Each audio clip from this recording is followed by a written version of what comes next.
Why should you eat when you don't feel like eating, or worse, when you're having symptoms from treatment such as nausea, constipation, or taste changes that make you even less interested in eating? The reason is compelling, and it's fivefold. Eating enough to maintain your weight during treatment will actually help you tolerate your treatment better, so hopefully have less stops and be able to get more benefit from the drugs that we give you. Minimize the side effects and the complications, make it less likely that you're going to get nauseous or have taste changes or get stuck in the hospital from dehydration. Maintain your strength and your energy, which is going to help you maintain your mass, muscle mass, because you will break down muscle mass during treatment if you're not getting enough calories in. And that's one thing to keep in mind. Even if you are overweight, I have a lot of patients tell me that they feel they're 400 pounds and 5 foot and they need to lose some weight. The problem is if you lose weight during this process, it tends to be the weight that you don't want to lose. It's that muscle mass loss, not the fat mass loss that you want to lose. And then again, it takes away from the energy that you can have during the treatment. It optimizes your immune function, which is what's going to help you fight the cancers. So you want that running at 150% if at all possible. And it's going to speed up your recovery. You're going to get back to feeling like you usually do after the treatment much faster if you get the calories in to maintain your weight. And it's going to help you heal better after surgeries.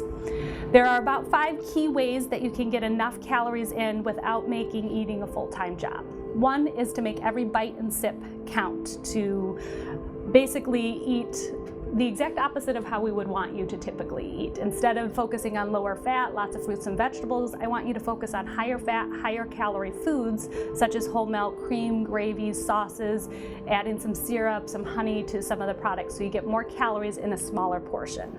I have an example here.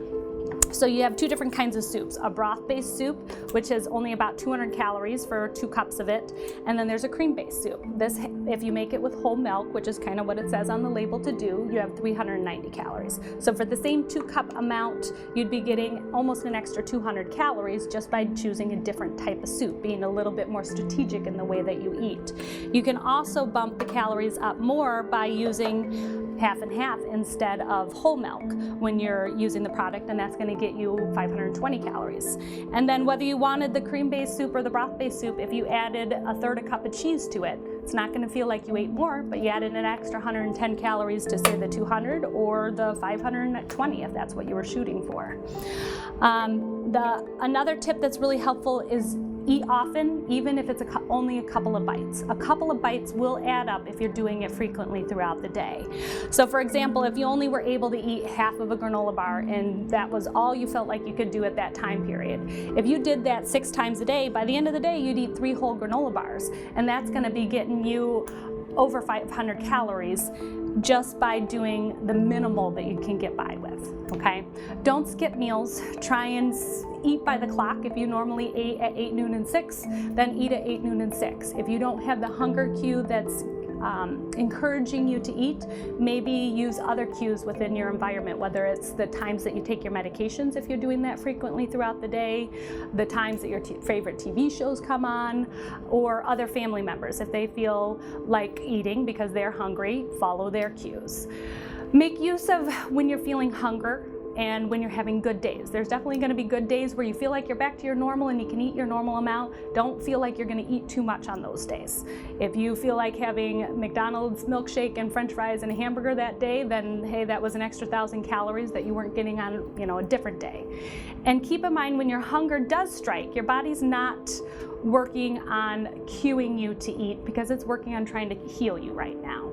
So when you do have a hunger cue, it might not last for very long. So keeping something like a granola bar in your purse or in your car so that you can eat it for that 3 minutes that you actually felt hungry can be a way to use your hunger to your advantage.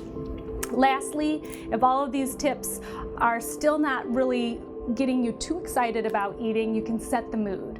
And it sounds silly, but if you Find something that you like to do. Say you like watching TV. If you eat while you're watching TV, there's actually studies that show we eat more when we're watching TV. Maybe it's the commercials, maybe it's the fact that we're distracted, but we do eat more. Try and pick something that's upbeat too. We tend to eat more when we're happy, so a comedy might be better for you. If you like talking, either plan to have meals with family or call somebody or Skype somebody while you're having your meals. You'll probably find you eat more than if you weren't. Set the music so that you have a happy tone or just something that makes you happy, even if it is a more mellower melody that goes along with it. All of those things can help you get the calories and the protein that you need during treatment so that you can recover and get through it as best as you can.